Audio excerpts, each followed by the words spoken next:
In offensive security, your report should not be what vulnerabilities they have. Your report should be more holistic. I mean, just patch this, patch that is very small compared to take a look at the environment. Take a look at how these people are connecting. Take a look at where they're sitting in a room. How are they communicating with each other?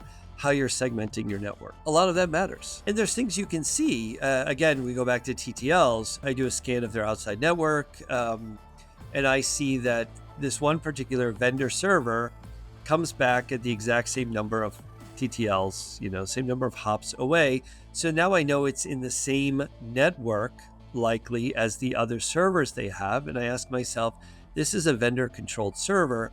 Why is it not segmented?